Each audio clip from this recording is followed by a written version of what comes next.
be looking at problem 2, which involves tangent functions. So we're going to, for each function, determine the period and sketch the graph. Make sure to label asymptotes and key points. So we're going to start with A, which is y equals 1/2 tangent of pi x minus pi. So starting right here, first of all, our x value is not by itself. We need to get it by itself. So we have to divide pi on both.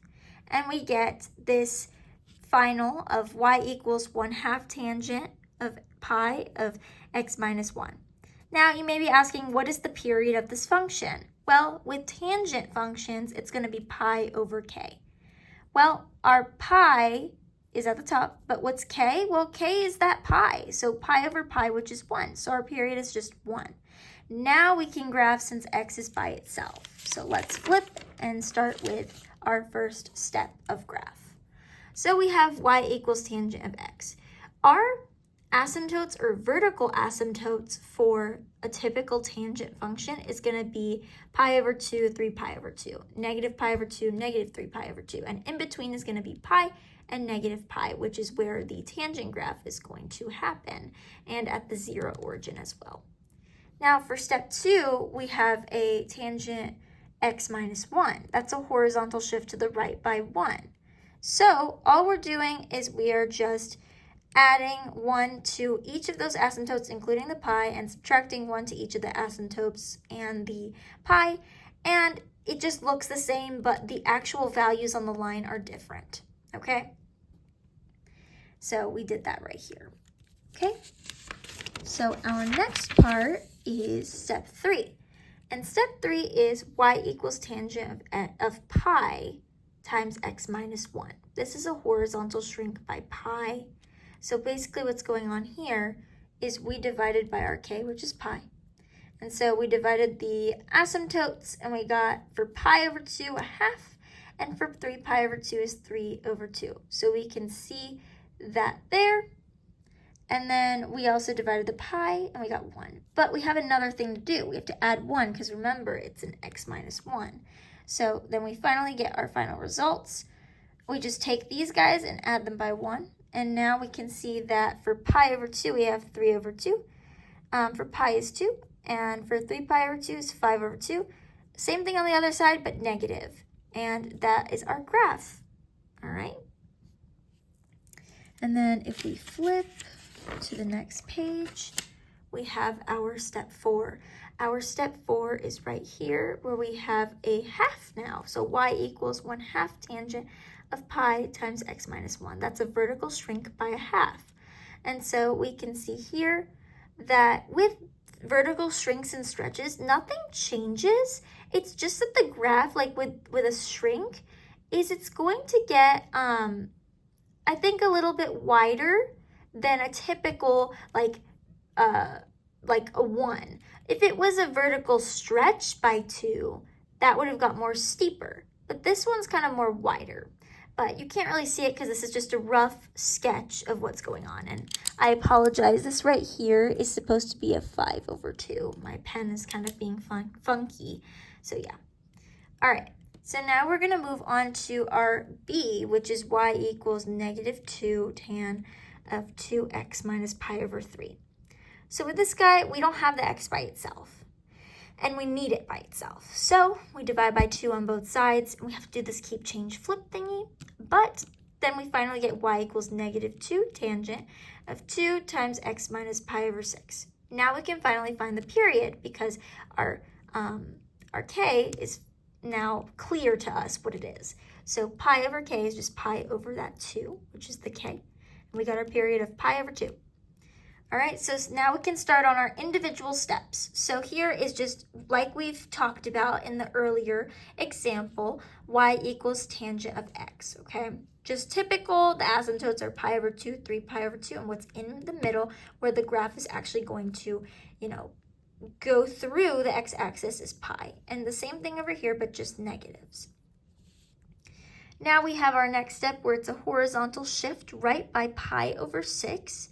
and that is just adding pi over 6 to our asymptotes and to our pi, and we get different values on the line, but nothing else changes, okay? Just different values on the line. And I just showed my work here. It's a little bit funny, but this is my work. All right. And then we are at step 3. And step 3 involves tangent of 2 now, x minus pi over 6. That's a horizontal shrink by a half. With these types of problems, what's going on here is we have to divide by 2 and add by pi over 6, resulting in these new values on the line. But once again, nothing else is changing. It's just the values on the line. So we just divided by 2 the asymptotes and the pi, and used those and added pi over 6 to them. And that's how we got these values on the graph. Now for our step 4, we have a 2 in front of tangent. So that's a vertical stretch by 2. And with these graphs, like I said, when it's a stretch, it's going to be more like, what's it called? More strict and more, it's not going to be wide, it's going to be more upwards. I can't really show that here as accurate on like a typical like graphing calculator online, but this is my rough sketch. Nothing else changes.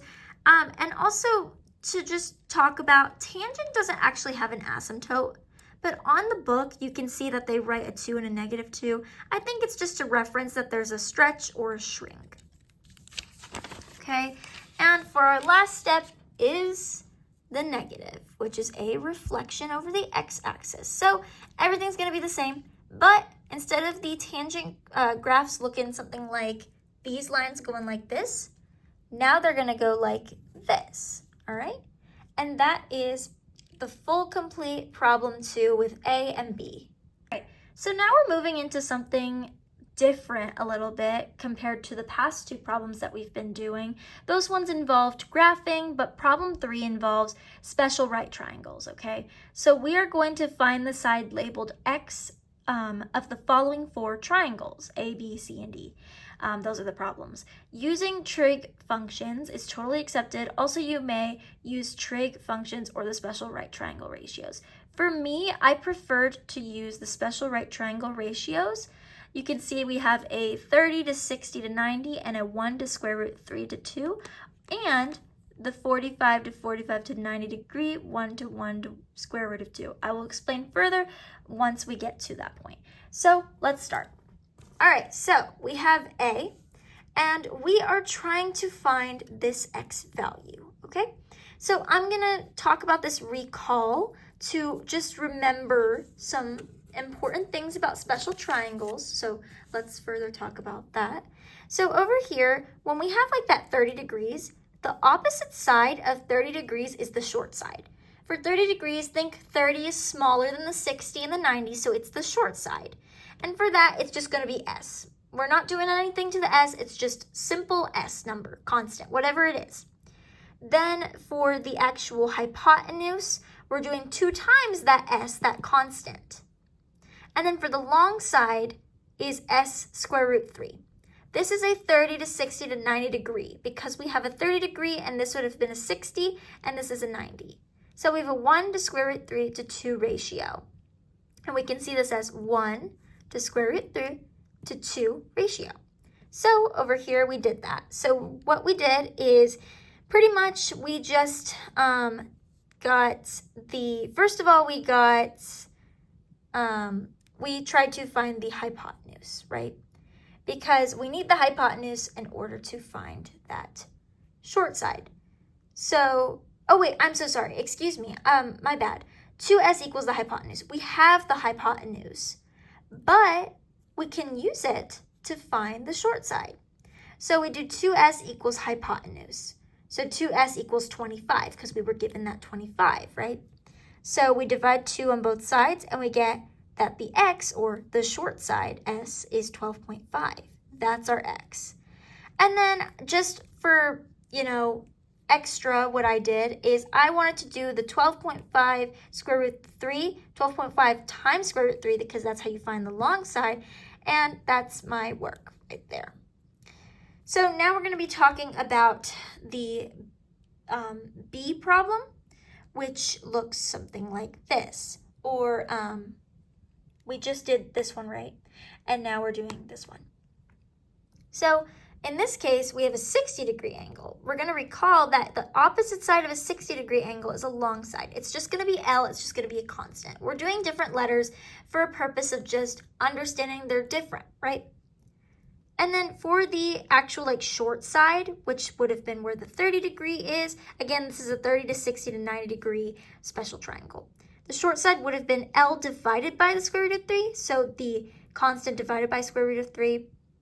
And then the hypotenuse would have been 2 times that constant divided by square root of 3. So over here we can see we are trying to find this side. We have the hypotenuse of 13. So we can use 2 times the L divided by square root of 3 equals hypotenuse to find that constant, that long side. So we know that the 13 is there, and we need to take the square root of 3 out, so we multiply on both sides, and then we get this 2L equals 13 square root 3. We divide by 2 on both sides, and we get the long side, or that constant, is 13 square root 3 divided by 2. All right, I had to pause for 1 second because I needed to fix something, so that's my bad. But we ended with finding the long side as the 13 square root 3 over 2. Now, for the short side, I messed up for a second, so I need to go clean that up, and I fixed it. So basically what you're doing is you're taking that long side, that number, and you're dividing it by the square root of 3. So what do I mean by that? Well, you're doing 13 square root of 3 over 2, and you're dividing it by square root 3, and I just did keep, change, flip. And then I got that, and I need to cancel out the square root 3's, and I just get 13 over 2. That was just for extra, but yeah. All right, and then for part C, we're looking at, we are looking at, my apologies, my computer is being a little funny. For part C, we're looking at this triangle right here. So we can see here how we want to recall that this is a 30-degree angle, right? Opposite side is short side. Long side is going to be square root 3. The short side is just s, and the hypotenuse is 2s. This is a 30 to 60 to 90-degree angle with a 1 to square root 3 to 2 ratio. So the opposite side is just a whole number, but we were given that number anyways. So we need to find the long side. So we were given this number. To find that x, the long side, we do s square root 3. And all we had to do was 4 square root 3, and we got it. For extra purposes, I did 2 times the s, so 2 times that 4, and I got 8 for the hypotenuse. All right, and for the last triangle is triangle D, which looks something like this. And over here, we want to, this is actually different than the other 3 that we've done. This is a 45-degree angle. This is a 45 to 45 to 90-degree triangle with a 1 to square root 2 ratio. So we want to recall that these are the same numbers, s and s, and this right here, the hypotenuse is s square root 2. So here we were given the 12, but we need to find this. So to find x, we're going to do s square root 2 equals hypotenuse. So s square root 2 is just 12 square root 2 because we were given this side, and we got 12 square root 2. And because this side is 12, this side is also going to be 12. So yeah, but our hypotenuse is x equals 12 square root 2. And that is our x. And that is the end of problem 3. That's the full completion from A, B, C, and D.